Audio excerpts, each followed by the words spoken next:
ચાલો દીકરા ધોરણ 12 ચેપ્ટર 6 લેક્ચર નંબર 19 એમાં ઇન્ડક્ટરની વ્યાખ્યા આપો અને ગુજરાતમાં જે સૂત્ર આપણે સૂત્ર ઉલટાનું સૂત્ર મેળવવાનું છે u = 1/2 li2 આ સૂત્ર મેળવવાનું છે u = 1/2 li2 આ સૂત્ર પહેલા ઇન્ડક્ટરની વ્યાખ્યા ટાઈપ પર આ પૂછવું છે આ ગુચા સાથે ચલિત બેટરી જોડો ચલિત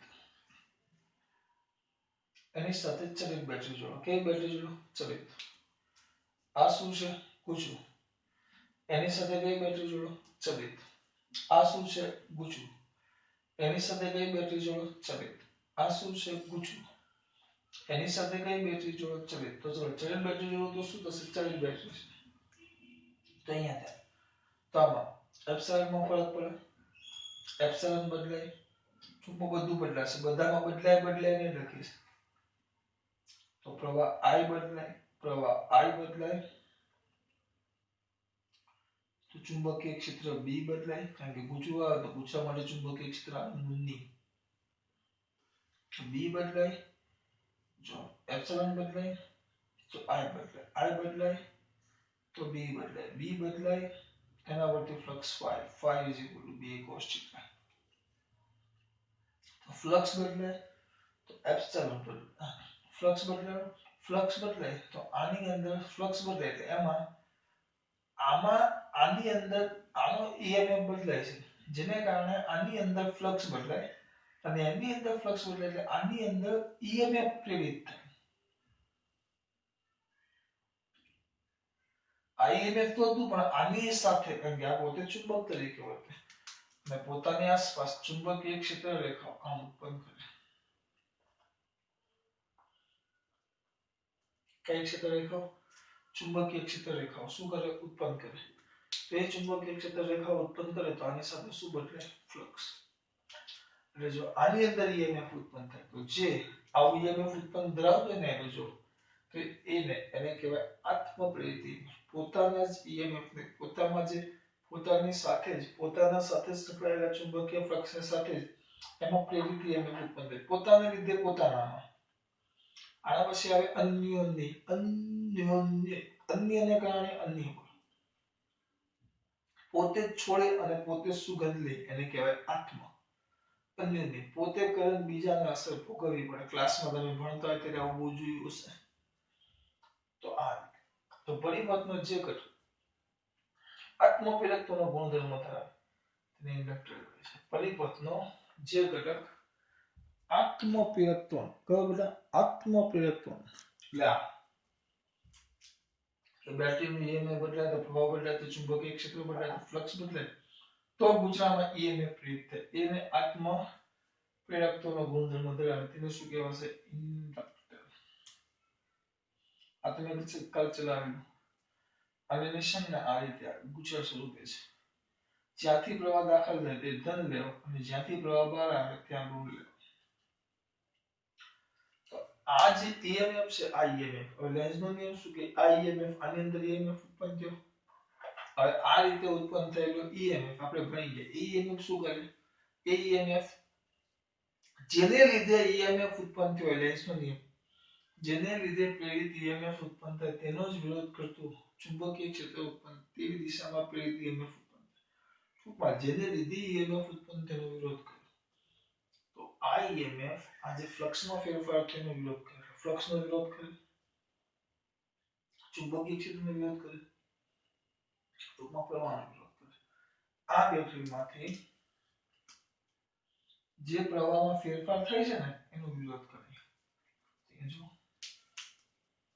ટૂંકમાં આ જે પરિપથ આની અંદર જે ચુંબકીય ક્ષેત્ર ઉત્પન્ન થયું એમાં ફેરફાર થાય એ બંધ કરવાનો પ્રયત્ન કરે તો આત્મપ્રેરિત EMF ને બેક EMF તરીકે ઓળખવામાં આવે છે કારણ કે તે પરિપથમાં પ્રવાહમાં થતા કોઈ પણ ફેરફારનો શું કરે આ બેટરીનો વોલ્ટેજ છે આ બે IMF આની અંદર ઉત્પન્ન થયો આ ફ્લક્સમાં ફેરફારને કારણે આ અલગ છે શું આ બે ભેગું નહીં કરતા અમુક કિસ્સા આ બદલાય એટલે હા જો પહેલા બેટરીનું ઈએમએફ બદલાય તેનો પ્રવાહ બદલાય, પ્રવાહ બદલાય એટલે આની અંદરનું ચુંબકીય ક્ષેત્ર બદલાય એટલે આની સાથે સંકળાયેલું ચુંબકીય ફ્લક્સ બદલાય એટલે એની અંદર ઈએમએફ ઉત્પન્ન થાય. આ પ્રવાહને કારણે આની અંદર ઈએમએફ ઉત્પન્ન થાય. પણ એ જ ઈએમએફ આ પ્રવાહનો વિરોધ કરે. જો આત્મપ્રેરિત ઈએમએફ ને બેક ઈએમએફ કહેવાય. કારણ કે આ ઈએમએફ આ પ્રવાહનો વિરોધ કરે અને આ જે પરિપથ છે ને પાછી પોતાની મૂળ સ્થિતિએ લાવવાનો પ્રયત્ન કરે. કારણ કે તે પરિપથમાં પ્રવાહમાં થતા કોઈ પણ ફેરફારનો શું કરે બેટા વિરોધ કરે. ભૌમિતિક રીતે ભૌતિક રીતે કઈ રીતે ભૌતિક રીતે જોજો અંદર તો ભૌતિક રીતે આત્મપ્રેરક તો એ જળત્વની ભૂમિકા ભજવે છે. જળત્વની એટલે પોતાની સ્થિતિ જાળવી રાખવા. તેથી પ્રવાહ પ્રસ્થાપિત કરવા માટે ઈએમએફ વિરુદ્ધ કાર્ય કરવાની જરૂર પડે છે. એટલે આમાં જે પ્રવાહ ઉત્પન્ન થયો એનો તો આ ઈએમએફ આ બે ઈએમએફ વિરોધ કરે એટલે મારે આ પ્રવાહ ઉત્પન્ન કરવું હોય તો આ બે ઈએમએફ જે પ્રવાહનો વિરોધ કરે એના વિરુદ્ધ મારે કાર્ય કરવું પડે. આમ કરવામાં આવેલ કાર્ય એ ચુંબકીય સ્થિતિ ઊર્જા સ્વરૂપે સંગ્રહિત થાય. સહજી ખબર ન પડી જો સમજો. આ બેટરીનું ઈએમએફ બદલે એટલે બેટરીમાંથી પસાર થતો પ્રવાહ I બદલાય. જેવો પ્રવાહ બદલાશે એટલે આનું ચુંબકીય ક્ષેત્ર અને સાથે સંકળાયેલું ફ્લક્સ બદલાય એટલે આની અંદર ઈએમએફ ફીલ થાય. આ ગુચરામાં અહીંયા ને અહીંયા જે ઈએમએફ આ પ્રવાહનો વિરોધ કરે. હું સતત પ્રવાહ 0 થી I કરવા જાઉં છું. હું પ્રવાહ અહીંયા 0 થી I કરવા જાઉં છું ચલિત બેટરીમાં. પ્રવાહ 0 થી I જવા થાય તો આ બધું થાય પણ આ ઈએમએફ અને 0 થી I જવા દેતું નથી. કારણ કે આ પ્રવાહમાં થતા ફેરફારનો શું કરે વિરોધ કરે. તો મારે કરવું હોય તો આ ઈએમએફ વિરુદ્ધ મારે શું કરવું પડે કાર્ય. ઈએમએફ વિરુદ્ધ મારે શું કરવું પડે કાર્ય. કારણ કે આ જે ઈએમએફ છે નામ જ એક બેક ઈએમએફ જે પરિપથને પોતાની મૂળ સ્થિતિએ પાછું લાવે બેક મારે. એટલે આ ઈએમએફ જે પ્રેરિત થયું જે આની આગળની આ બધી ઘટનાનો વિરોધ કરે મારે આ કરવું જોઈએ તો આ વિરોધનો મારે વિરોધ કરવો પડે એટલે આની વિરુદ્ધ મારે કાર્ય કરવું પડે. નો પડી. આપણે દીકરા રસ્તો છે.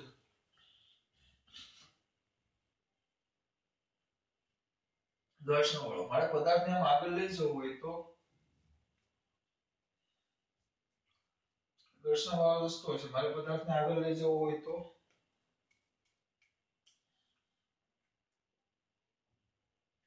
મારે પદાર્થને આગળ લઈ જઈશ. મારે પદાર્થને ગતિ કરાવીશ. તો મારે ઘર્ષણ બળ એના વિરુદ્ધ કાર્ય કરે. ઘર્ષણ બળને ગતિ કરવા દે નહીં. તેમ છતાં મારે આગળ લઈ જ જવું છે. મારે આગળ લઈ જ જવું છે તો મારે ઘર્ષણ બળ વિરુદ્ધ પણ કાર્ય કરવું પડે. એટલે મારે ઘર્ષણ બળ વિરુદ્ધ કાર્ય કરવું પડે. ખબર પડે છે શું કેવું છું? ચલો બીજી રીતે. ચલો અહીંયા જો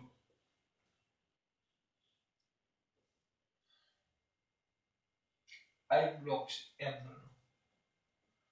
એના પર નીચે તરફ વજન બળ કયું લાગે mg. વજન બળ mg લાગે. નીચે તરફ વજન બળ કયું લાગે mg. આ એક બ્લોક છે જેના પર નીચે તરફ વજન બળ mg લાગે. પણ મારે એને h ઊંચાઈ જેટલું ઉપર લઈ જવું હોય. મારે એની ઊંચાઈ 0 થી મારે ઊંચાઈ કેટલી કરવી છે એની h. તો મારે એના પર બળ કે એટલે મારે 0 થી h ઊંચાઈ ઉપર લઈ જવું છે. પણ આ વજન બળ એને ઉપર લઈ જવા દે નહીં. તો મારે એટલું જ બળ ક્યાં લગાડવું પડે ઉપર mg જેટલું અથવા એના કરતા વધારે. તો આ જે બળ લગાડું એ અહીંયા જે પદાર્થ આવશે તો એની અંદર કયા સ્વરૂપે સંગ્રહ પામે mgh સ્વરૂપે. એવું છે. આ બદલાય પ્રવાહ બદલાય ઈએમએફ ચુંબકીય ક્ષેત્ર બદલાય ફ્લક્સ બદલાય એટલે આની સાથે સંકળાયેલું ફ્લક્સ બદલાય તેમાં ઈએમએફ ઉત્પન્ન થાય. પણ આ ઈએમએફ જેને લીધે ઈએમએફ ઉત્પન્ન તેનો વિરોધ કરે તો પ્રવાહના ફેરફારનો વિરોધ કરે. પ્રવાહના ફેરફારનો શું કરે વિરોધ. પણ મારે તો પ્રવાહ કેટલો કરવો તો મારે પ્રવાહ 0 થી I કરવો છે. જ્યારે આ ઈએમએફ આ પ્રવાહનો ફેરફારને અટકાવે 0 થી I થવા દે નહીં ટૂંકમાં પ્રવાહને ફેરફાર થવા જ ન દે. તો મારે કરવું હોય તો મારે આ ઈએમએફ ની વિરુદ્ધ શું કરવું પડે કાર્ય. જેમ તમે ગુરુત્વાકર્ષણ બળ વિરુદ્ધ કાર્ય કરો તો સ્થિતિ ઊર્જા સ્વરૂપે સંગ્રહ પામે એમ આ ઈએમએફ ની વિરુદ્ધ કાર્ય કરો તો આની અંદર ચુંબકીય સ્થિતિ ઊર્જા સ્વરૂપે સંગ્રહ પામે. કયા બેટા? ચુંબકીય કઈ ઊર્જા સ્થિતિ ઊર્જા સ્વરૂપે શું પામે? સંગ્રહ. બસ આપણે આ જ સમજવાનું છે. એ ટાઈમ પાસ નથી કર્યો. સાંકળ ડાયરેક્ટ તમારું બોલી મોઢે કરે એવું તો હા તમને તો એ જ ગમે છે. લોજિક આથી લાઈન નજીક જ નથી. તમને વસ્તુ ગોખાઈ જાય એટલે વાર્તા પૂરી. ખબર પડી ગઈ. પરિબળનો જે ઘટક આત્મપ્રયોગ કરો તેનો ગુણધર્મ ધરાવે તેને ઇન્ડક્ટર કહેવાય. સંજ્ઞા કઈ છે આ? આત્મપ્રયોગ ઈએમએફ ને બેક ઈએમએફ તરીકે પણ ઓળખવામાં આવે. કેમ બેક ઈએમએફ? કારણ કે તે પરિબળને પોતાની કઈ સ્થિતિ લાવવાનો પ્રયત્ન કરે? મૂળ સ્થિતિ. કેમ એને બેક ઈએમએફ કઈ મૂળ સ્થિતિ લાવવાનો પ્રયત્ન કરે? આત્મપ્રયોગ વિજરાતોની ભૂમિકા ભજવે છે. યંત્રશાસ્ત્રમાં દ્રવ્યમાનને સંતુલિત પ્રવાહમાં પ્રસ્તાવિત કરવા માટે ઈએમએફ વિરુદ્ધ કાર્ય કરવાની જરૂર પડે છે. અને આમ કરવામાં આવેલ કાર્ય ચુંબકીય સ્થિતિ ઊર્જા સ્વરૂપે શું પામે છે? સંગ્રહ. આ બે મુદ્દા મેઇન છે. અને વાક્યરચનામાં ફરક ન પડે એટલે મેં પહેલેથી લખી નાખ્યું છે. આત્મપ્રયોગ ઈએમએફ ને બેક ઈએમએફ તરીકે પણ ઓળખવામાં આવે છે કારણ કે તે પરિપથમાં પ્રવાહમાં થતા કોઈ પણ પ્રકારના ફેરફારનો વિરોધ કરે. મેં તમને અહીંયા સમજાવ્યું. એને આપણે જરાતોની ભૂમિકા ભજવે એટલે યંત્રશાસ્ત્રમાં દ્રવ્યમાન સાથે સમતુલ્ય છે. પ્રવાહ પ્રસ્તાવિત કરવા માટે ઈએમએફ વિરુદ્ધ કાર્ય કરવાની જરૂર પડે જે ચુંબકીય ક્ષેત્ર સ્વરૂપે શું પામે છે? ચુંબકીય સ્થિતિ ઊર્જા સ્વરૂપે ક્ષેત્રની સ્થિતિ ઊર્જા સ્વરૂપે શું પામે? સંગ્રહ. હવે જોઈએ.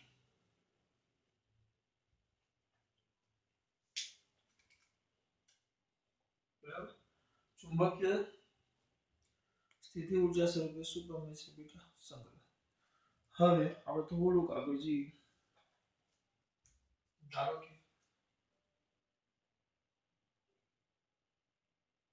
કે કોઈ ક્ષણ પરિપથમાંથી પસાર થતો પ્રવાહ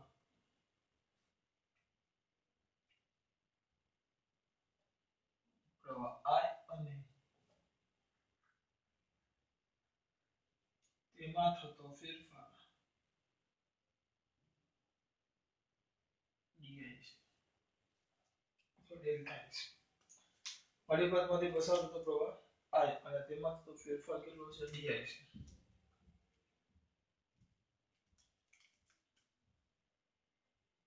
ઇન્ડક્ટરનો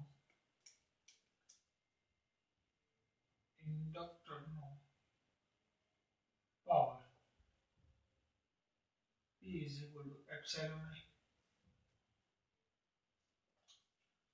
epsilon P ના જગ્યાએ આવશે dw by dt is equal to epsilon. જેને આપણે સમીકરણ નંબર 1 કહેશું.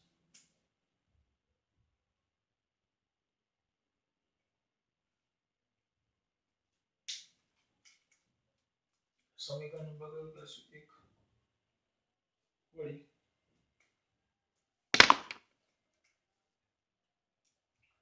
જેને આપણે સમીકરણ નંબર કયું કહેશું? 1.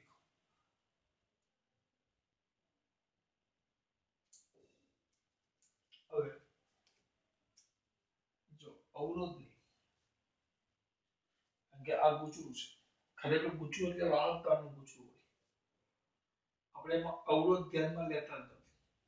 એને ખાલી ગુચરા તરીકે લઈએ એટલે કે ઇન્ડક્ટર તરીકે લઈએ.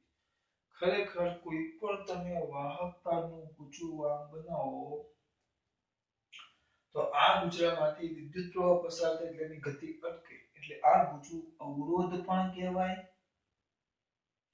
અને આ ગુચરું ઇન્ડક્ટર પણ કહેવાય. આપણે અત્યારે અવરોધની અસરને શું કરી નાખીએ છીએ? અવગણીએ. માત્ર કયા સ્વરૂપને ધ્યાનમાં લઈએ? ઇન્ડક્ટર સ્વરૂપે. માત્ર કયા સ્વરૂપે ધ્યાનમાં લઈએ? ઇન્ડક્ટર તરીકે. માત્ર કયા સ્વરૂપે ધ્યાનમાં લઈએ? ઇન્ડક્ટર. અહીં આપેલ ઇન્ડક્ટરની અવરોધની અસર શું કરતા બેટા? અવગણતા લેન્ઝના નિયમ મુજબ લેન્ઝના કયા મુજબ? નિયમ મુજબ ઇન્ડક્ટરમાં પ્રેરિત ઈએમએફ, ઇન્ડક્ટરમાં પ્રેરિત EMF epsilon is equal to L DI by DT, માત્ર મૂલ્ય ધ્યાનમાં લઈએ છીએ. Epsilon is equal to L DI by DT, જેને હું કહી દઈશ સમીકરણ નંબર 2. સમીકરણ 2 ની કિંમત સમીકરણ 1 માં મૂકતા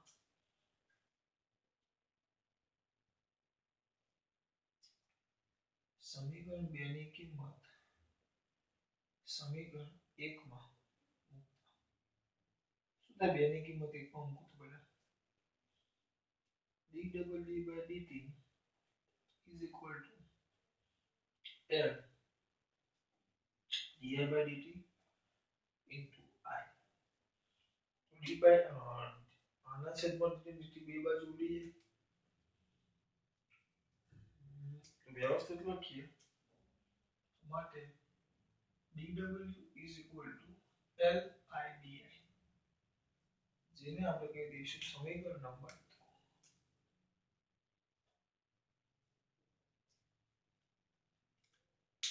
પ્રવાહમાં ફેરફાર કરવાનો છે. ઇન્ડક્ટરના જે ઇન્ડક્ટરનો પ્રવાહ છે, ઇન્ડક્ટરના પ્રવાહમાં 0 થી I સુધીનો ફેરફાર કરવું પડતું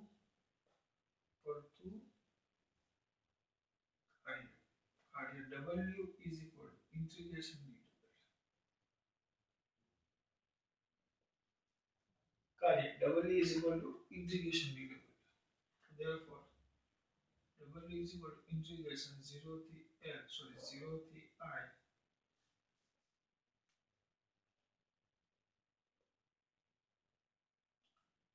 L I dI is equal to L અચળ I છે તો જે ઘાત છે ઘાતમાં વધારો વધેલી ઘાત છેદમાં એક ઘાત હતી, જો એની ઘાત કેટલી હતી? 1.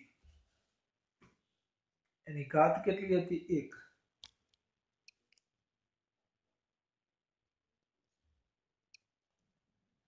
એક ઘાતને કેટલા ઘાતમાં ફેરવ્યું? 2 ઘાતમાં. એટલે એક ઘાત છે તો ઘાત 1 છે તો 2 ઘાતમાં ફેરવાય. અહીંયા એમ આવશે is equal to L અચળ જે ઘાત છે ઘાતમાં વધારો I²/2 અપર લિમિટ ને લોઅર લિમિટ સોરી I તો 1/2 L I² જે તમારું સમીકરણ નંબર 4. આ કાર્ય જેટલી ઊર્જા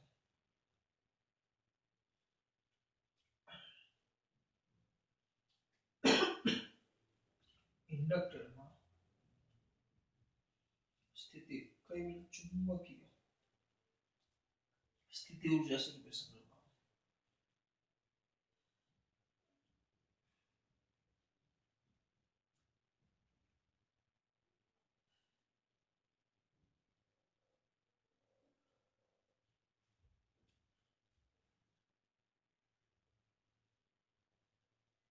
આ સૂત્ર ભૂલતા નહીં.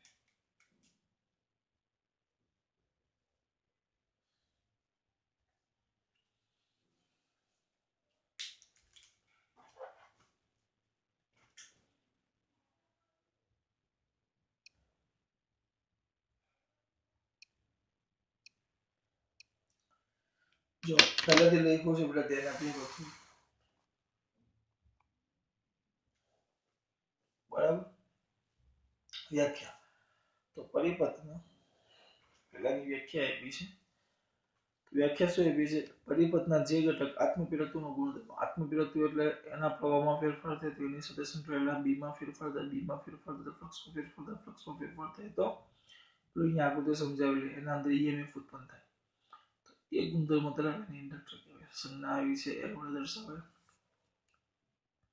આ ઈએમએફ ને બેક ઈએમએફ કહેવાય, કારણ કે તે પરિપથને પોતાની મૂળ સ્થિતિ લાવે. બરાબર. પરિપથમાં પ્રવાહમાં થતા ફેરફારનો કોઈ પણ ફેરફારનો પરિપથમાં પ્રવાહમાં થતા કોઈ પણ ફેરફારનો વિરોધ કરે. એને વાત કરો તમે, એ તો જડત્વની ભૂમિકા ભજવે, જે યંત્રશાસ્ત્રમાં દ્રવ્યમાન સાથે ભાગ ભજવે. તેથી બાહ્ય પરિપ્રવાહ પ્રસ્થાપિત કરવા માટે ઈએમએફ વિરુદ્ધ કાર્ય કરવાની જરૂર પડે છે. આને સ્થિતિ ઉર્જા સ્વરૂપે સંગ્રહ પામે. પરિપથમાંથી પસાર થતો પ્રવાહ. હવે આનું સૂત્ર સાબિત કરો. પ્રવાહ I અને ફેરફાર D, ઇન્ડક્ટરનો power P is equal to epsilon I. P is equal to dw/dt. ઇન્ડક્ટરની અવરોધની અસર અવગણતા. એટલે આ ગૂંચવું મેં તમને સમજાવ્યું. ગૂંચવું એ અવરોધ પણ કહેવાય ને ઇન્ડક્ટર પણ. અત્યારે આપણે એવું જ માનીએ કે ગૂંચવું એ માત્ર ઇન્ડક્ટર છે. તો લેસના નિયમમાં મુજબ ઇન્ડક્ટરમાં પ્રેરિત EMF આવી ગયું. ખાલી મૂલ્ય ધ્યાનમાં લીધું છે. એ અહીંયા મૂકો તો આવ્યું ડીટી ડીટી બે બાજુથી ઉડી જાય છે. આ બે ડીટી આવ્યું સંકલન કરી નાખ્યું. બરાબર. અગત્યની સંકલન કર્યું છે એ બાજુ. અને ક્યાંથી લીધું છે? પ્રવાહનો કેટલો ફેરફાર કર્યો છે? 0 થી I સુધી. 0 થી I છે તો જે ઘાત છે ઘાતમાં વધારો વધેલી ઘાત છે. અપર લિમિટ એટલે લોઅર લિમિટ એટલે 0.0 મૂકવું નથી એટલે આવી ગયું. જે સ્થિતિ ઉર્જા સ્વરૂપે શું પામે? કઈ ચુંબકીય સ્થિતિ ઉર્જા સ્વરૂપે સંગ્રહ પામે. U is equal to 1/2 Li square. જો ખાસ વાત.